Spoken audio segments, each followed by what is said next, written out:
If you want to change the world, start off by making your bed. If you make your bed every morning, you will have accomplished the first task of the day. It will give you a small sense of pride, and it will encourage you to do another task, and another, and another. And by the end of the day, that one task completed will have turned into many tasks completed. Making your bed will also reinforce the fact that the little things in life matter. If you can't do the little things right, you'll never be able to do the big things right. And if by chance you have a miserable day, you will come home to a bed that is made, that you made. And a made bed gives you encouragement that tomorrow will be better. To pass SEAL training, there are a series of long swims that must be completed. One is the night swim. Before the swim, the instructors joyfully brief the students on all the species of sharks that inhabit the waters off San Clemente. They assure you, however, that no student has ever been eaten by a shark, at least not that they can remember. But you are also taught that if a shark begins to circle your position, stand your ground. Do not swim away. Do not act afraid. And if the shark, hungry for a midnight snack, darts towards you, then summons up all your strength and punch him in the snout, and he will turn and swim away.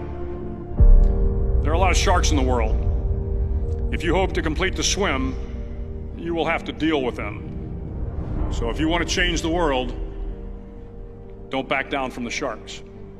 Over a few weeks of difficult training, my SEAL class, which started with 150 men, was down to just 42. There were now 6 boat crews of 7 men each. I was in the boat with the tall guys, but the best boat crew we had was made up of the little guys, the Munchkin crew, we called them. No one was over 5'5". The Munchkin boat crew had 1 American Indian, 1 African American, 1 Polish American, 1 Greek American, 1 Italian American, and 2 tough kids from the Midwest. They out-paddled, outran, and outswam all the other boat crews. The big men in the other boat crews would always make good-natured fun of the tiny little flippers the Munchkins put on their tiny little feet prior to every swim. But somehow these little guys from every corner of the nation and the world always had the last laugh, swimming faster than everyone and reaching the shore long before the rest of us. SEAL training was a great equalizer. Nothing mattered but your will to succeed, not your color, not your ethnic background, not your education, not your social status. If you want to change the world, measure a person by the size of their heart, not by the size of their flippers. The 9th week of training is referred to as Hell Week. It is 6 days of no sleep, constant physical and mental harassment, and 1 special day at the Mud Flats. The Mud Flats are an area between San Diego and Tijuana where the water runs off and creates the Tijuana Sloughs, a swampy patch of terrain where the mud will engulf you. It is on Wednesday of Hell Week that you paddle down in the mud flats and spend the next 15 hours trying to survive the freezing cold, the howling wind, and the incessant pressure to quit from the instructors.